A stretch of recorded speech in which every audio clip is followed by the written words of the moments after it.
You can learn a lot about how to win at life from the ancient Spartans. Here are 10 Stoic lessons pulled from the history books that will help you channel your inner Spartan warrior and will teach you more about Stoic philosophy. Lesson 1. Aegis. A Spartan king led Sparta during an era of constant warfare. An observer asked Aegis how a person could remain truly free in any circumstance. True to his famously brief culture, Aegis bypassed political theory and delivered a two-word answer: despise death. To despise death didn't mean to recklessly seek destruction. It meant to look down upon death as it were insignificant compared to one's duty. This is a cultivated contempt of death that Stoics work to obtain. Aegis understood that the ultimate leverage any adversary holds over an individual is the threat of violence. By conquering the fear of dying, you dismantle the mechanism of coercion. Fear is the chain. Without it, the world has nothing to grasp, nothing to control you with. Lesson 2. The lawgiver and the mob. The legendary Spartan lawgiver, Lycurgus, once faced a furious mob resisting his strict political reforms. During the chaos, a volatile young man named Alexander struck Lycurgus with a staff, blinding him in one of his eyes. Horrified by the sudden severity of the assault, the crowd handed the attacker over to Lycurgus, fully expecting to witness a brutal execution. Instead of demanding blood, Lycurgus brought Alexander into his own home and made him a servant. He did not berate the boy or inflict retaliatory violence. He simply had to live alongside the man that he had named. Observing Lycurgus' unshakable emotional control, simple habits, and profound fairness day in and day out, through this constant exposure to witnessing living virtue, the angry young man was completely transformed into a disciplined and honorable citizen. This embodies the core Stoic principle of not being ruled by anger, famously articulated by Marcus Aurelius. The best revenge is to be unlike him who performed the injury. Lesson number 3. The king and the hater. The ancient historian Plutarch records an incident involving King Charillus of Sparta. The king was repeatedly confronted by a man behaving with extreme disrespect, actively trying to provoke a reaction. As the man's insults continued, Charillus felt his temper flare. In the ancient world, a Spartan king possessed immense authority. Striking the man down for his insolence would have been an easy and expected display of power. Instead, Charillus recognized the danger of his own rising emotion and refused to let anger dictate his actions. Stepping back from this hater, the king delivered a sharp, profound statement. If I weren't angry, I would kill you. Charillus completely refused to wield his authority while under the influence of unchecked emotion, recognizing that an act committed in anger is not an act of justice, but a loss of self-mastery, a loss of self-control.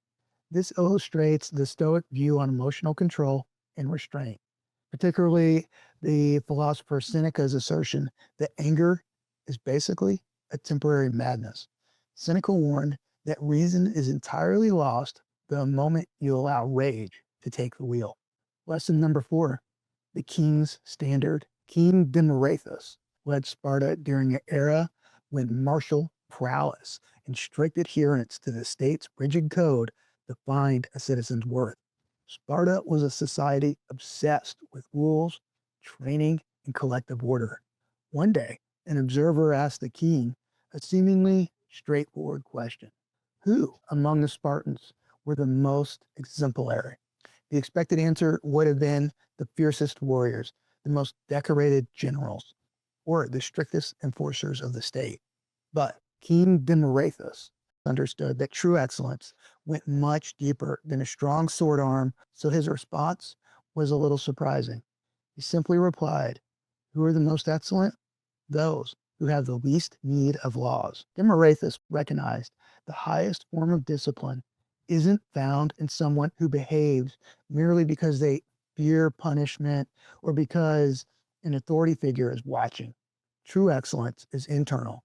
It is a person who acts with honor and integrity because of their own character, because their character demands it. It makes external rules completely unnecessary.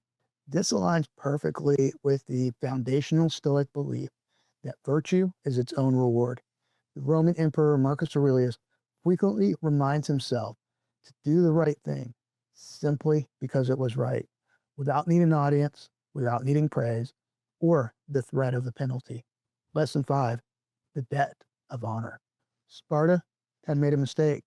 They committed a unthinkable violation of the ancient rules of war. They executed Persian messengers who had been sent to their city. To clear the city's collective conscience and wipe away the dishonor, a heavy price had to be paid. Someone had to offer their life to the Persian king in exchange for the murdered heralds. Two Spartans, both of noble birth, both who had money and influence, volunteered for the task. Sperthius and Bullus volunteered, stepped forward.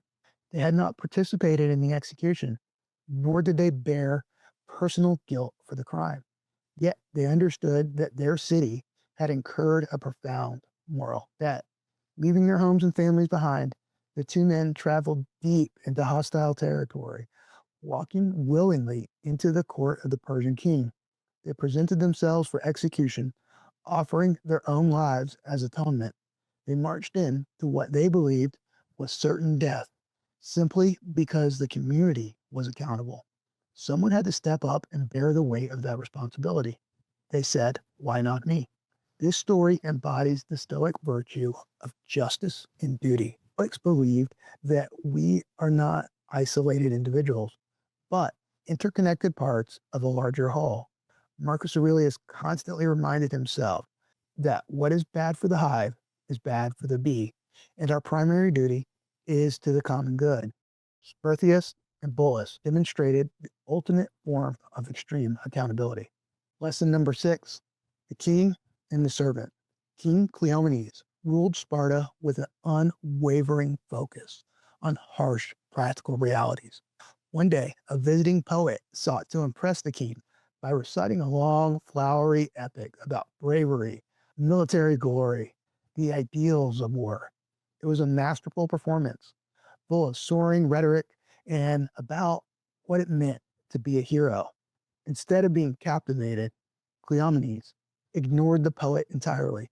He turned his back on the performance and focused his attention on a servant who was nearby, someone who was quietly engaged in difficult, practical manual labor.